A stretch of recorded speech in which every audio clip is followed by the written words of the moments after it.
الحمد لله رب العالمين والصلاة والسلام على سيد الأنبياء والمرسلين نبينا محمد وعلى آله وصحبه أجمعين أما بعد فأعوذ بالله من الشيطان الرجيم بسم الله الرحمن الرحيم ألف لام ميم ذلك الكتاب لا ريب فيه هدى للمتقين صدق اللہ العظیم۔ میرے محترم و مکرم سامعین، اللہ تعالیٰ نے صرف انسان کو پیدا ہی نہیں کیا بلکہ اس کو پیدا کرنے کے بعد اس کے علم حاصل کرنے کے جو ذرائع تھے، جو ریسورسز تھی، ان کو بھی پیدا کیا۔ انسان جب اس دنیا میں آتا ہے تو وہ کسی بات کا علم نہیں رکھتا۔ اللہ تعالیٰ سورۃ النحل میں فرماتے ہیں واللہ اخرجکم من بطون امہاتکم لا تعلمون شیئا وجعل لکم السمع والابصار والافئدہ لعلکم تشکرون۔ اللہ نے تمہیں تمہاری ماں کے پیٹ سے نکالا اس حال میں کہ تم کچھ بھی نہیں جانتے تھے، پھر اللہ نے تمہارے لیے کان بنائے، تمہاری آنکھیں بنائی اور تمہارا دل و دماغ بنایا سوچنے کے لیے تاکہ تم اللہ کا شکر ادا کرو۔ تو انسان جن ذرائع سے، جن ریسورسز سے علم حاصل کرتا ہے وہ تین قسم کی ہیں۔ ایک حواس یعنی آنکھ، کان، ناک وغیرہ، ان چیزوں سے انسان کو علم حاصل ہوتا ہے۔ دوسرا ذریعہ، دوسرا ریسورس وہ عقل ہے۔ عقل کی بنا اور عقل کے ذریعے بھی انسان علم حاصل کرتا ہے۔ تیسرا ذریعہ وحی کا ذریعہ ہے کہ اللہ تعالیٰ اپنا پیغام اپنے بندے تک پہنچا دیں اور وہ پھر امت تک اللہ کا پیغام پہنچا دے۔ تو یہ تین ذرائع، تین ریسورسز اللہ نے مقرر کی ہیں جن سے انسان علم حاصل کرتا ہے۔ لیکن حواس اور عقل، ان کا دائرہ محدود ہیں، یہ لمیٹڈ ہیں۔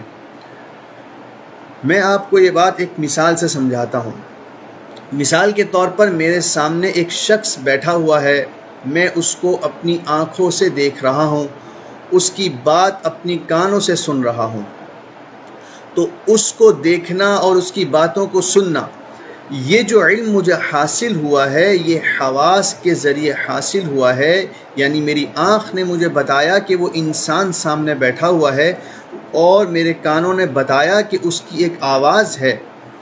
تو یہ جو علم مجھے حاصل ہوا ہے یہ آنکھوں کے ذریعے اور کانوں کے ذریعے ہوا۔ اب اس علم کے حصول میں عقل کا کوئی عمل دخل نہیں ہے۔ یعنی اگر میں اپنی آنکھوں کو بند کر لوں اور اپنے کانوں کو بھی بند کر لوں تو مجھے یہ ہرگز عقل کے ذریعے پتہ نہیں چل سکتا کہ میرے سامنے ایک شخص بیٹھا ہوا ہے، اس کی کوئی آواز بھی ہے۔ تو معلوم ہوا کہ یہ جو علم مجھے حاصل ہوا ہے اس میں عقل کا کوئی دخل نہیں ہے، یہ مجھے حواس کے ذریعے حاصل ہوا۔ لیکن اس شخص کو دیکھنے کے بعد، اس کی آواز کو سننے کے بعد میری عقل یہ فیصلہ کرے گی کہ اس کے کوئی نہ کوئی والدین ضرور ہیں جو اس کو دنیا میں لانے کا سبب بنے ہیں، یہ اپنے آپ تو نہیں آیا۔ اگرچہ میں فی الحال اور فی الوقت اس کے والدین کو نہ دیکھ رہا ہوں، نہ ان کی باتیں سن رہا ہوں، نہ میں نے انہیں کبھی دیکھا ہے، لیکن میری عقل اس شخص کو دیکھنے کے بعد یہ فیصلہ کرنے میں حق بھی جانب ہے کہ اس کے کوئی والدین ضرور ہیں۔ اب یہ جو علم مجھے حاصل ہوا ہے کہ اس کے کوئی والدین ہیں جو اس کو دنیا میں لانے کا سبب بنے ہیں، یہ مجھے عقل کے ذریعے حاصل ہوا ہے، یہ صرف دیکھنے کے بعد، یہ صرف سننے کے بعد حاصل نہیں ہو سکتا تھا۔ مثلا اگر میں اس کو دیکھتا رہتا اور اس کی باتیں سنتا رہتا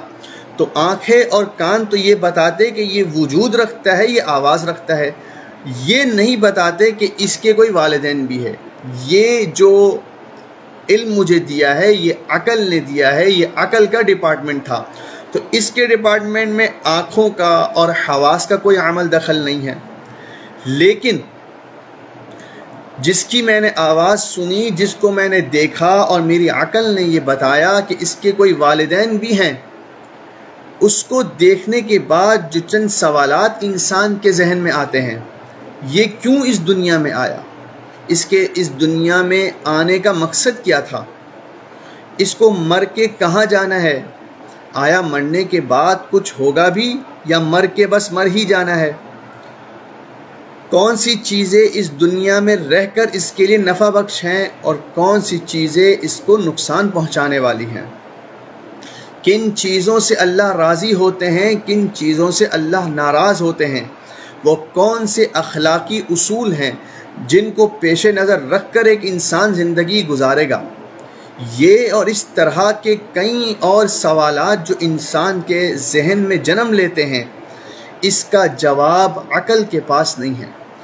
یہ سوالات عقل کے ڈپارٹمنٹ سے خارج ہیں، عقل ان کا جواب دینے سے قاصر ہے۔ عقل مجھے یہاں تک ہی رہنمائی کر سکتی ہے کہ یہ جو شخص تمہارے سامنے بیٹھا ہوا ہے، اس کا وجود جو تمہارے سامنے ہے، اس کو دنیا میں لانے کا سبب کوئی نہ کوئی ہے، لیکن وہ کون ہے، یہ پیدا کیوں ہوا ہے، اس کا مقصد کیا ہے۔ یہاں آ کر عقل بھی اپنا دم توڑ دیتی ہے اور یہاں سے وحی کا آغاز ہوتا ہے، یہاں سے وحی ابتدا کرتی ہے اور بتاتی ہے کہ انسان کے ابتدا اور انسان کا انجام کیا ہونے والا ہے، یہ اس دنیا میں کیوں آیا ہے، اس کا مقصد کیا ہے، یہ جو اتنا طویل سفر طے کر رہا ہے اس کی غرض کیا ہے۔ یہ اور ان تمام سوالات کے جوابات اور تسلی بخش جوابات سوائے وحی کے اور کوئی نہیں دے سکتا۔ بہت سے فلاسفرز، حکماء، عقلاء اس دنیا میں گزرے ہیں جنہوں نے صرف عقل کی مدد سے ان سوالات کے جوابات تلاش کرنے کی کوشش کی۔ بہت سے ایسے تھے جو زندگی بھر ان سوالات کو سلجھاتے رہے، سلجھانے کی کوشش کرتے رہے اور اسی سلجھانے میں اس دنیا سے رخصت ہو گئے۔ بہت سے ایسے تھے جو مایوس ہو کر اعتراف کر گئے کہ یہ عقل کا کام نہیں ہے، عقل ان کے جوابات تلاش نہیں کر سکتی۔ تو عقل کے پاس ان سوالات کا کوئی جواب نہیں ہے، کیونکہ اصول اور قانون یہ ہے کہ جو کریٹر ہوتا ہے، جو انوینٹر ہوتا ہے، وہی اپنی بنائی ہوئی چیز کے متعلق بتا سکتا ہے کہ میں نے اس کو کیوں بنایا ہے، اس کے بنانے کا مقصد کیا ہے، یہ کس طرح درست کام کرے گی، کن اصولوں پر چلے گی۔ مثال کے طور پر آپ ایک مشین خریدتے ہیں، اس مشین کے ساتھ ایک گائیڈ بک بھی آتی ہے، وہ گائیڈ بک آپ کی رہنمائی کرتی ہے، آپ کو بتاتی ہے کہ یہ مشین کس طرح چلنے والی ہے، اس کے فنکشنز کیا کیا ہیں، اس کی پریکاشنز کیا کیا ہیں، کون سی صورتیں ڈینجرس اور ہارمفل ہو سکتی ہیں،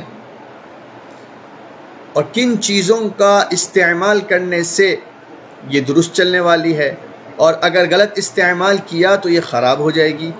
یہ اور تمام سوالات کے جوابات وہ گائیڈ بک آپ کو دیتی ہے۔ تو ایک ادنا سی مشین جسے آپ بازار سے خرید کر لاتے ہیں، بغیر اس کے کریٹر اور انوینٹر کی گائیڈنس کے نہیں چل سکتی۔ آپ اپنے طور پر چلانے لگیں گے تو کچھ خرابی ضرور کر دیں گے۔ تو انسان جو اشرف المخلوقات ہے، اللہ نے انسان کو معزز اور مکرم بنایا، یہ بغیر اپنے خالق کی وحی کے گائیڈنس کے کیسے چل سکتا ہے؟ لازماً خالق ہی بتائے گا کہ میری مخلوق کن اصولوں پر زندگی گزارے گی۔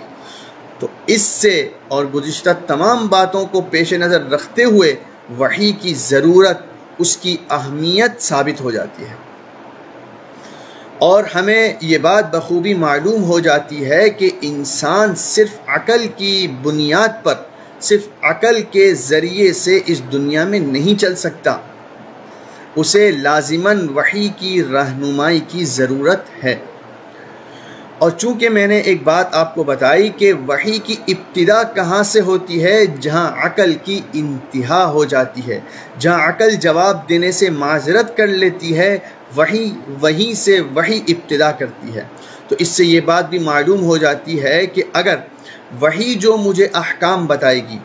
وہی جو ہدایات مجھے فراہم کرے گی، اگر وہ میری عقل میں نہیں آ رہے،